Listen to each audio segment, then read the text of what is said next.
And these pigs are the right size for a human transplant. How pigs are now being bred to help grow life-saving organs for humans. Focus on a balanced diet, regular exercise, managing stress. The pros and cons of asking a chatbot for medical advice. And the clinic promising health care to pets and their owners.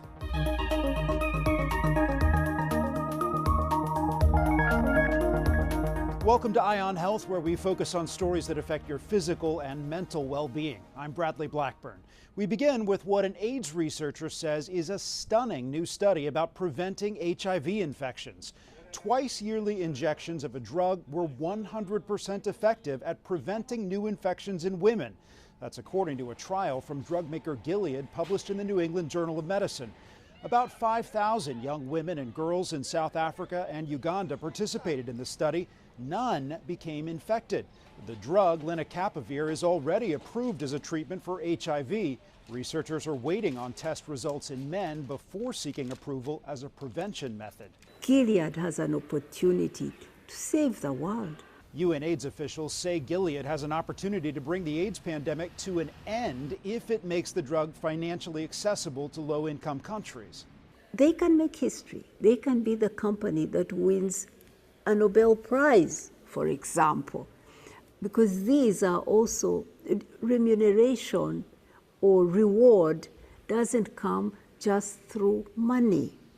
There is also recognition for being a lifesaver. Nearly 40 million people are living with HIV, and about a quarter aren't receiving treatment.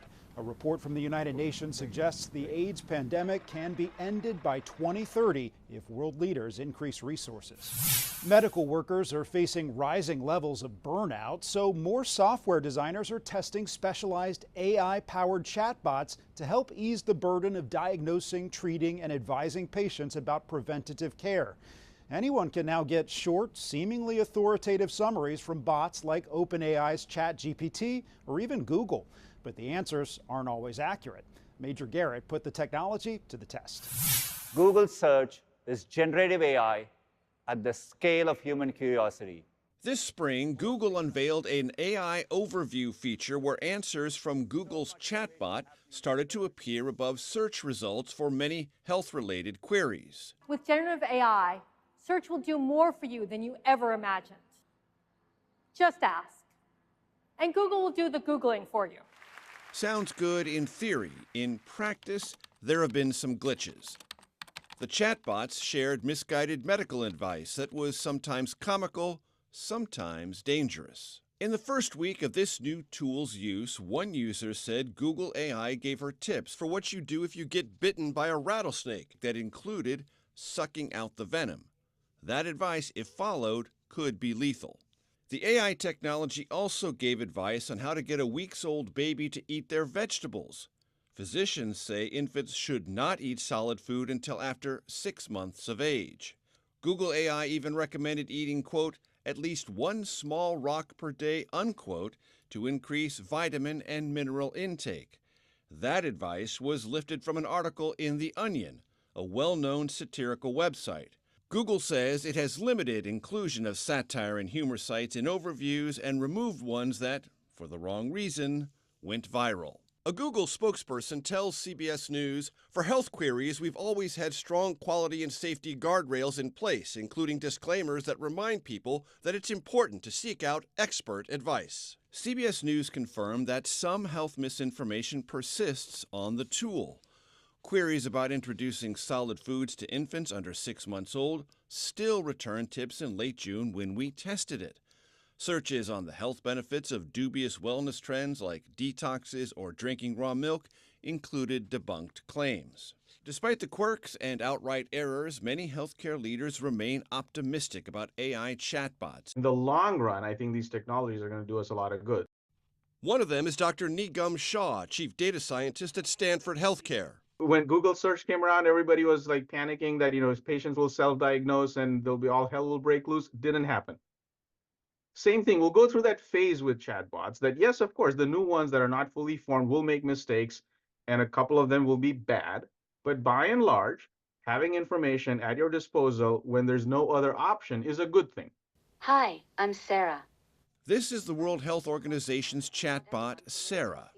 Sarah pulls information from the World Health Organization and trusted partners. But even though Sarah is less prone to factual errors, Sarah's attempts to mimic user facial expressions can be jarring. How can I lower my risk of heart attack? Focus on a balanced diet, regular exercise, managing stress.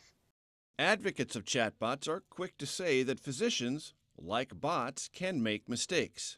Estimates vary, but a 2022 study by the Department of Health and Human Services found up to 2% of emergency room patients each year may have suffered harm from a misdiagnosis. Sleep is crucial for heart health. Aim for 7 to 9 hours of quality sleep per night. With the right design and oversight, AI chatbots might one day give better medical advice and reach more patients in need. But if you are turning to an AI chatbot for health advice today, note the warning that comes with Google's version. Info quality may vary. Major Garrett, CBS News, Washington. From rising temperatures to stormy weather and wildfires, a new survey shows climate change is impacting Americans' mental health. Michael George has details. It's been a summer filled with extreme heat, storms, and wildfires, all events that have been increasing in recent years. Jordan Ansberry says climate change is on her mind. It is stressful because it's like, what is this going to look like in 10 years, in 20 years? If I want to have kids one day, like, what are they going to go through? More than half of adults say climate change is impacting their mental health, up from 48% in 2022, according to the American Psychiatric Association. Individuals are worried about climate change, and that's what we think most about in terms of how it affects mental health. But it also affects it in a number of other ways. We know that there are direct impacts of heat on the brain. We see that the rate of suicides and violent crimes go up during heat waves. Dr. Joshua Wartzel is chair of the APA's Committee on Climate Change and Mental Health. And then there are the trauma effects of natural disasters from climate change and our distress about what we're seeing in the world around us. The survey also shows more than half of Americans are anxious about the way the government is dealing with the climate change issue. They can definitely speak to a mental health provider if they're feeling particularly distressed, as if this is affecting their thoughts of wanting to live or their more immediate well-being. They should certainly seek out emergency mental health care. Robert Rosso says the recent heat waves are taking a toll. It stresses me out because it's like almost feels like the embodiment of the whole climate change thing. It's like it's here and it's like outside when I walk outside. Younger people, Black and Hispanic people, are more likely to cite the effects of climate change on their mental health. Michael George, CBS News, New York. Studies have shown that the comfort of a dog can lower a key human stress hormone. But now researchers with the University of Bristol suggest that dogs are also impacted by our emotions and can smell human stress in our breath and sweat. The team examined 18 dogs exposed to stressed out humans. They found that all of the participating pups were less likely to approach a food bowl in a new location if they could sense negative emotions. By contrast, if they smelled a calm human, they were more likely to check out a new food bowl. One of the study's authors says this could be a cause of a phenomenon called emotional contagion, where man's best friend mimics the moods and actions of their owner. And another way dogs can have an impact on human health, a new collaboration in Western Pennsylvania is providing medical care to both animals and their owners in one place. Alexandra Todd shows us how it works. This mobile veterinary van and medical clinic in Braddock, Pennsylvania, yeah, you're the most important, huh? are treating 2- and 4-legged patients. We know that people who have pets, they do for their pets what they won't necessarily do for themselves. They get what they need first, and then me. I can do my stuff afterward. The Humane Health Coalition is a partnership of Allegheny Health Network and Humane Animal Rescue of Pittsburgh. Last fall, for the humans, the mobile clinic added HIV, Hep C testing, vision exams, distribution of food, hygiene products, and clothing, while offering housing resources. It's a way in which we can start to tackle some of the healthcare needs of people who have healthcare gaps. They have social workers who have similar personal experiences that make the process less daunting. It's important to meet people where they are, right? And if you're a good listener, your community will tell you what their needs are. Kristen Yoder was homeless for 2 years after she and her pets received care. She was finally able to get an apartment. We didn't have a way to get to regular vet or get checkups or the shots that we needed. We had been bounced around. So this was very, very handy. So far, they have hosted a dozen mobile health clinics reaching hundreds of dogs, cats, and their owners. We offer spay and neuter vouchers, which helps the pet population. We offer microchips, which helps if a dog gets lost. Because if the owner's not good, the pet's not going to be good, because the owner's not able to give the pet the love that it needs. Organizers are hopeful this program will serve as a model and spread to other cities around the country. Alexandra Todd, CBS News, Braddock, Pennsylvania. Coming up, the best ways to treat a sunburn this summer, and July is Sarcoma Awareness Month. How to spot the rare cancer.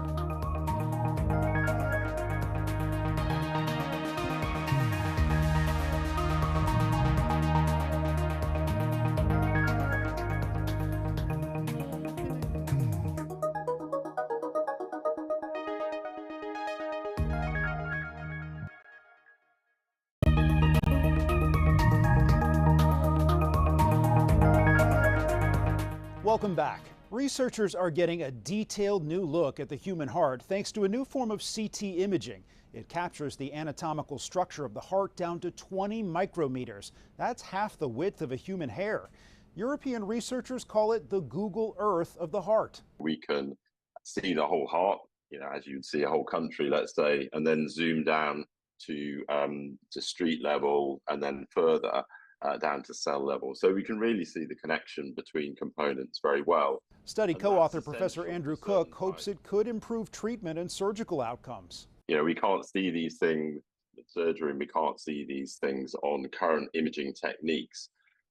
So it provides this new information that we hope in the future will be able to help us understand complex forms of arrhythmia. Researchers have imaged 2 hearts so far, but plan to scan more to account for differences in age, gender, ethnicity, and disease. July is Sarcoma Awareness Month. It's often referred to as the forgotten cancer due to its rarity, accounting for only about 1% of all cancers. Because they occur in the musculoskeletal system, or the connective tissue of our body, they arise in our bones, they arise in our fat cells, they arise in our tendons, muscles, nerve tissue. So it's all the kind of stuff that's keeping us together, that keeps us moving. Orthopedic oncologist Dr. Daniel Lerman says patients often ignore a growth that causes pain in the body, which can occur at night or while resting. Because I see many patients who have something that they've been watching for a long time. And like any cancer, the sooner it's identified, the sooner we start treatment, the better everybody's outcome. Sarcomas are more common in children. Dr. Lerman says they make up between 10 and 20% of all cancer diagnoses. The number of COVID cases is spiking across the country. According to the CDC, nearly 40 states are reporting high COVID activity levels, and emergency room visits are at their highest for the coronavirus since February. There are a couple different factors here. One, the virus continues to evolve to stay ahead of our immune systems. That's what we talk about when we're talking about variants. 2, your immunity to infection only lasts about 3 months. Your immunity to severe disease, hospitalization, and death, that lasts much longer, which is why people are not getting sick the way they were early in the pandemic.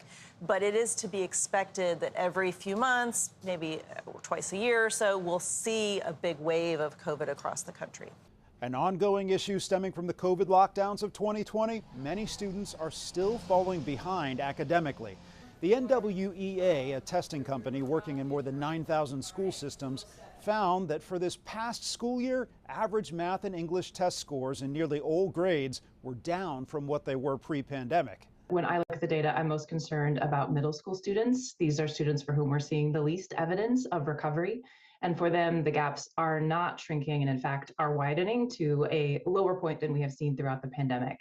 I'm also most concerned about students that were already struggling prior to the onset of the pandemic, students that are marginalized due to socioeconomic factors, due to race, ethnicity.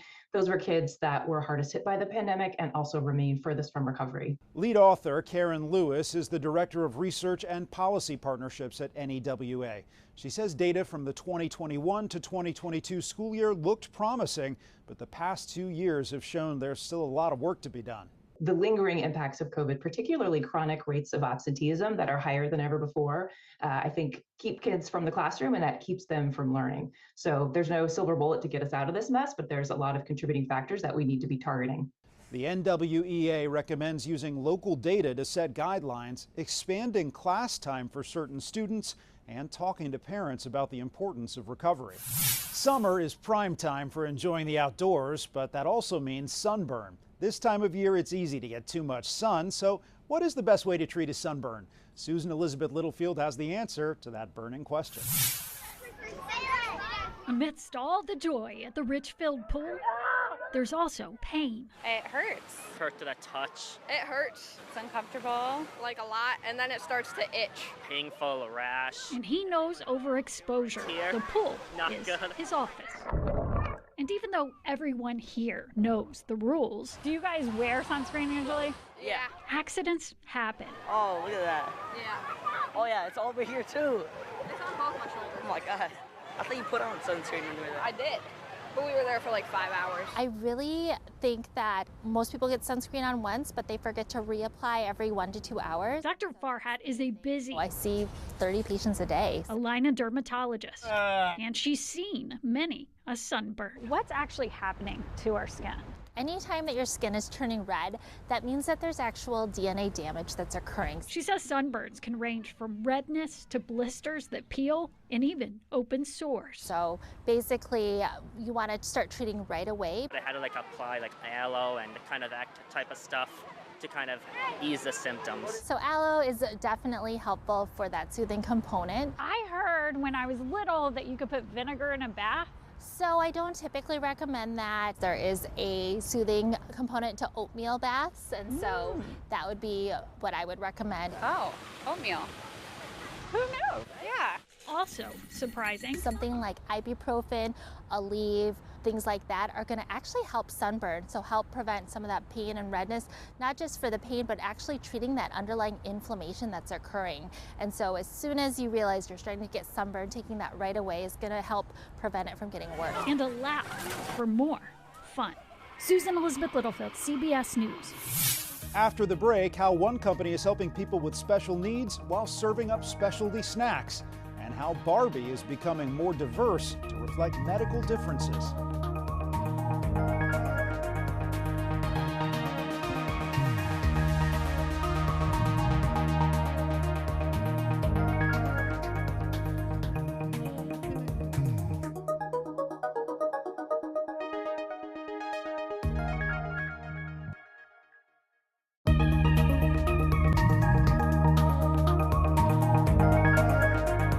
Welcome back. An average of 17 people die each day waiting for an organ transplant.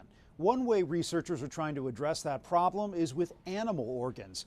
In Virginia's Blue Ridge Mountains, Revivicor is raising and cloning pigs with genetic modifications meant for future xenotransplants. That's when an animal organ is transplanted into a human. So this pig has 10 genetic modifications, and these pigs are the right size for a human transplant. David Ayers is the president and chief scientific officer. This is the culmination of everything in the field of xenotransplantation is happening in the last 2 or 3 years. The pig organs used in the first xenotransplants came from this farm, where great lengths are taken to prevent the animals from picking up any infections from the environment or humans. You know, the decedent studies are telling us that there's no train wrecks, that there's no immediate rejection, and you know that the FDA is now realizing there's a body of evidence that says this is going to work. In recent years, the few patients who received a pig organ were too sick to receive a human one. Medical officials say they survived for several weeks and saw no signs of rejection. The 2024 Summer Olympics are now underway in Paris, and as athletes battle for gold, another challenge they face is keeping their bodies cool in the heat. We take a look at how Team USA is turning to innovative sports medicine technology to give them an edge. In Paris, the stage is set for the Summer Games, and for these Olympics, many venues are outdoors, where along with the iconic scenery comes the heat. And that's why some members of Team USA are saying hello to a device called the Cool Mitt. With the push of a button, it circulates 54-degree water near the hand to cool blood that then returns to the heart.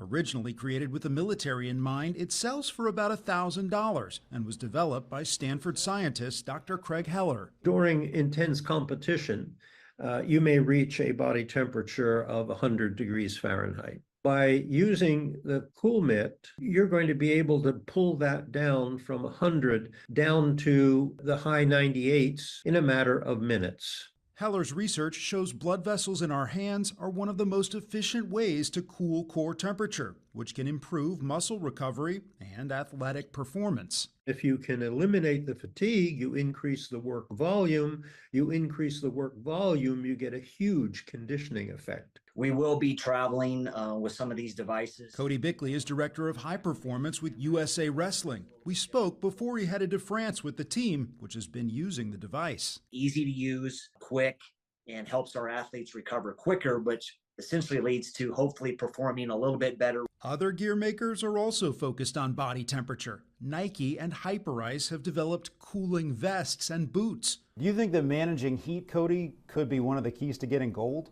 It's for sure a part of it. More ways to beat the heat as Olympians go for gold. Barbie is adding to its inclusive lineup, introducing Black Barbie with Down syndrome and Blind Barbie. Oh my gosh, Barbie, have you got a little cane? Blind broadcaster and disability activist Lucy Edwards says growing up, she always wanted a role model that shared her experience. We're getting to a place in the world where we're accepted and we're represented, and to young people, all of the little Lucys out there that are struggling with their identity, we don't have to anymore. You know, we don't have to feel like we're not enough. Mattel worked with several organizations in the blind community to create this doll, changing how the arm moves with her cane, adjusting her eye gaze, and even reworking the packaging to make it easier to open. Putting Braille on the packaging, Mattel worked with us to adapt the unboxing experience to have a tab that you could pull to make it easier to take Barbie out of the box. Both Barbies are available online and at major retailers for about $11. New numbers from the Labor Department show more disabled adults are getting jobs than ever before. But still, people with disabilities experience an unemployment rate that's twice as high as Americans without a disability. As Christian Benavidez reports, one small business in Florida wants to change that, one snack at a time. Inside this commercial kitchen in Miami, workers are preparing trail mix while preparing themselves for life. The business inspired by 21-year-old Rishi Patel, who is autistic. A big reason we started this company is for Rishi to have a purpose in life, to have something that he's contributing to. Vijay and Manisha Patel launched Rishi Snacks a year ago to give their son and his schoolmates an opportunity to learn work skills. There's different levels. Some of the kids cannot bag, but they're very good at doing the curry leaves. They're accomplishing a little more every time they work. The Rishi team has a lot to show for their labor. The snacks are already on grocery store shelves and in offices in Florida, the Carolinas, and New York. Hiring for disabled workers grew during the pandemic, but according to the Labor Department, only about 37% of adults with a disability were employed in 2023, and 30% of those employed only work part-time. Rishi Snacks and other small businesses across the country hope to change that. We want them to be doing something, contributing to society. They're able to do a lot. They just need a little help. Rishi Patel says he enjoys spending time in the kitchen. I work with my friends. The Patels hope to hire the students once they graduate. Christian Benavidez, CBS News, Miami.